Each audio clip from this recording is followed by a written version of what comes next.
we're going to begin our Chakra 2 Sevenfold Path to Health and Happiness class. I'm going to ask us to start with centering. Get yourself comfortably situated. Your spine is relatively straight. And as you inhale, bring the energy from the base of the chakra up your back, massaging each vertebrae along the way to the top of your head. And as you exhale, let that nurturing energy come down the front of your body, every organ, returning to the base of the spine, inhaling up the back and down the front. Giving yourself energy massage. Focus on an orange ball of energy in the area below the navel. So breathe into that and affirm that your flexibility, your emotional richness, joy in relationships, and pleasure in your body will increase through our work during this class and during the next month. Once again, affirm that your flexibility, emotional richness, joy in relationships, and the pleasure in living in your body will increase through our work together during this class and during the next month. And then you take a couple deep concurring breaths and bring yourself back and behold the wonderful altar of orange before us. And Julie set the base for us, and everyone contributed. Julie put the bowl of water and shell turtles up and stones. And Kathy and Julie both took a picture of it. And the second chakra is connected with the element of water, the element of flow. The earth provides the base or the consistency, and the water induces change. The movement of water can change mountains, the face of a mountain. In the second chakra, our consciousness begins to expand, and water can really make life juicy.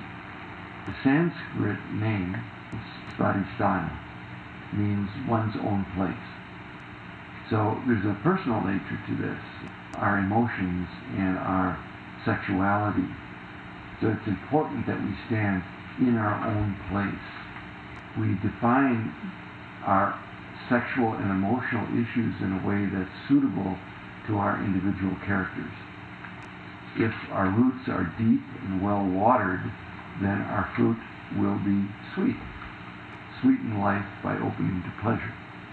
The motivating principle of Chakra 2 promotes well-being, a natural healing force, the sweetness of the second chakra. It comes to us through any of our senses. Our senses are the first gateway between the outer and the inner world. To become sensible instead of senseless is our goal here, to get in touch and to be connected. The pull of the erotic represents the universal urge to connect with others. In the realm of sexuality, we often dissolve our boundaries and enter into intimacy with another. In this beginnings of our upward journey, our goal is to enter ultimately the mystic union with divine consciousness. So our relationships with one another are a prelude to that. And well, more than a prelude, they are an opening to that experience. We can open to experience the divine in one another.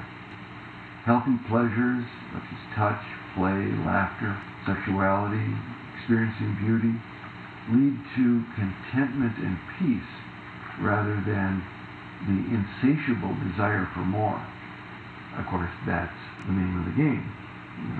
How do we get the gratification and true joy from our being in the world rather than feeling lacking or addicted, caught in insatiable desire? Denying of our needs for healthy pleasures often leads to overindulgence and addiction. If that has been denied for too long, then I compensate by going overboard. Emotions are a composite of feeling and sensation. They are a powerful source of information about our well-being. Emotional intelligence a heart-centered knowledge. I may have mentioned to you that a lot of research has been done actually about the makeup of the heart as having neurons and giving messages as a intelligent center of the body, actually giving messages to the brain. So how to deepen your connection to your second chakra? Feelings are the texture of the soul. First of all, in your body, as Annabella pointed out, the second chakra is in the sacral area. Your hips, your lower back, your abdomen, genitals, represents the watery aspects of the body. The bladder, the kidneys, urinary tract, reproductive system, the womb, the ovaries, testicles, genitals. Disruption in the second chakra can be evidenced with low back pain, hip joint deterioration or displacement, abdominal distension, genital diseases, sexually transmitted diseases, yeast infections, herpes, etc., urinary tract infections, bladder troubles, menstrual difficulties, reproductive issues, or just rigidity or undue stiffness in the muscles in general, abnormal inflexibility. So to work with that flexibility, to open up to more fluidity, we can use yoga. Just remind ourselves to stretch more, get up from the desk, and to be more flexible in our attitude.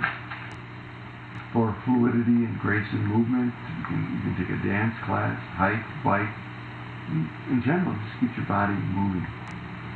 To increase the sense of sensuality, tune into the textures of your clothes, the colors, the smells in your environment, the sounds that surround you, flavors in your food. I think there is a tradition of Puritanism in the country which may look like denial, abnegation, gaining merit in heaven by what you don't do. And I think some of that has gone overboard in terms of the real message of balance in our life. And some of it came as a reaction to overindulgence. And I always like to say that there's a ditch on both sides of the road, but how do we stay in the center?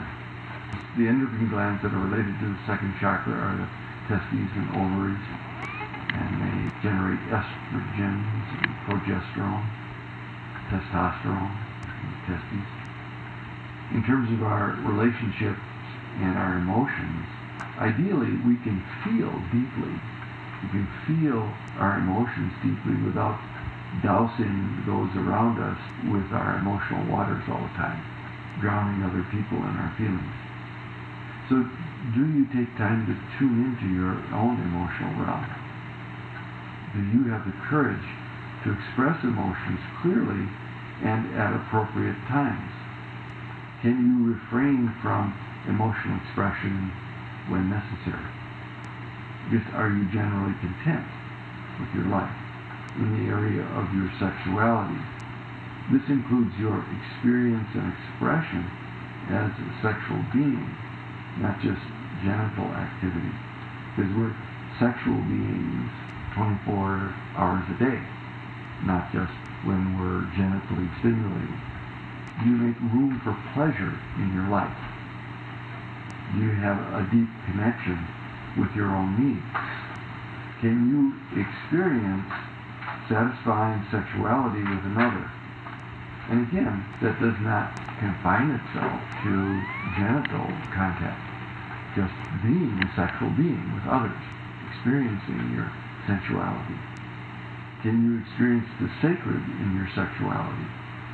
Is your behavior appropriate, respecting the beliefs and boundaries of yourself and others? Psychological issues around the second chakra, your emotional identity. Do you have an orientation toward self-gratification?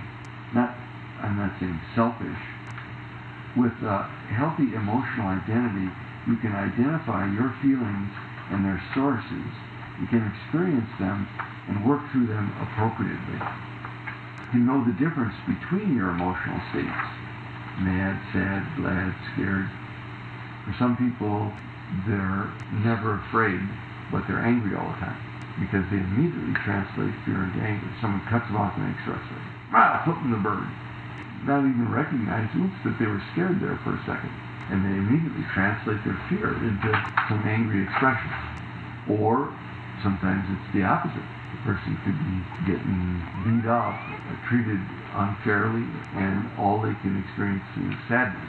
They'll never experience any anger because they don't get angry. So, can I have a healthy balance of emotions? If I do, then I'm less likely to project them on others. I'm not angry, it's just that Brian is always angry all the time. Every time I'm with him, he's complaining about something or another. And you'll notice that sometimes if you're with someone and they're telling you, oh yes, and then they ran over my cat and they threw paint on my car. Yeah, and they're not expressing any emotion about it. They're just like they're telling you, and it's like you find yourself getting irritated. Like you started feeling and wanting to, well, let's go over and get those people. I can't do that to you. Oh no, that's all right. They're just misunderstood. The heck with that. So you can become dependent on others for your well-being if you're not taking care of your own emotional awareness. If you're, on the other hand, over-identified with your emotions, you can be ruled by your feelings rather than informed by them. I just can't stand being here. I have to leave. I'm sorry.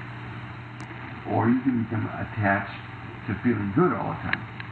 Come on, let's keep the party going. No, what are you going home for? We're just getting started here. 3 o'clock, so what? If under-identified with my emotions, I'm missing a valuable source of information. I think emotional intelligence was there before intellectual intelligence was. Animals have emotional intelligence. And when feelings are ignored, the second chakra is deficient. There can be moodiness and loss of vitality and passion about life. Don't you think for our American public we tend to be kind of under-informed about our emotions overall? I do. I think that's part of that puritanical tradition and fear of emotional energy. Because it's so passionate and then uncontrollable, yeah. It's seemingly. It's truly not. We direct our emotions, sure. But in the name of passion, or passion being unchecked, there's been countless atrocities, wars. They got even with us first. So we're going to get them. Your basic right to feel. Chakra 1, the right to have. Chakra 2, the right to feel. Compromising of the feeling function is considered normal in our culture. As boys, the injunction is don't cry, don't feel, or don't be vulnerable. Women are criticized for being weak because of their ability to feel, whereas in truth, that's a source of strength. It keeps us out of touch when our feelings are compromised or suppressed. So what kind of messages did you receive as a child about your feelings and emotions? Sticks and stones can break my bones, but words can never hurt. Yeah. So to be aloof. Yeah. How were your emotions responded to when you were a child? And how are they responded to now? Do you value the messages of your own feelings and take action on their behalf? What beliefs do you carry about your emotions? And what individuals have influenced your beliefs? The demon of the second chakra, guilt. You shouldn't feel that way. Oh, you shouldn't want or need that. You shouldn't even have this or that desire. Now, actually, guilt is a natural and appropriate reaction when we realize that we have inappropriately caused another pain. I mean, that's even true in the animal kingdom, that there's injunctions against hurting those of the same pod, the same pride. And so it's appropriate if I inadvertently, or maybe through thoughtlessness, do something that hurts you, that I feel that. I feel bad about that. That I make reparation, or I say, well, okay, I'll get off your toe. I won't stand on it. It's a very important social intelligence skill to have. However, if I say I'm sorry, or if I make reparation, and then I go away and for the next 2 years berate myself for how could I have been so thoughtless about leaving Jill outside, not having the door open today when she came, and poor Brian is standing there in the cold and they had to stand there for 30 seconds. right. So if I go away and I continue to punish myself, that's neurotic guilt. Okay? Neurotic guilt is continued self-punishment rather than taking appropriate action, rather than dealing with it and moving on. So guilt is only a demon when it blocks feelings or inhibits us from fully experience the basic pleasures of being alive. Haven't you had enough? I don't know if anyone here hasn't heard that. Okay, so healing and balancing your second chakra. Working the elements. And we're talking real basic things here. For example, drinking more water. It delivers nutrients, carries away waste, lubricates the joints and mucous membranes. Commonly, it's recommended to drink 6 to 8 glasses of water a day. Too little water can contribute to fatigue, constipation, arthritis, back and neck pain, hunger, depression, allergies. Now, it says here, thirst tends to decrease as we age, although our need for water remains the same. So, any of you who are planning on getting old, remember to keep drinking. Never happened. Yeah. Not in my game plan. The quality of water, does it taste good? Just pure and simple. Does it taste good?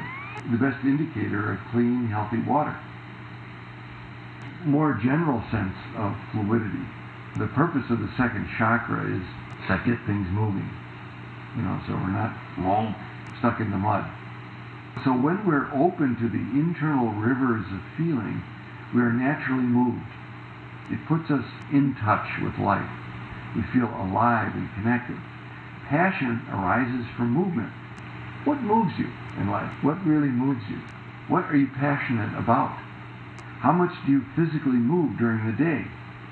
Would it be useful to increase that? Where do you feel inhibited about movement?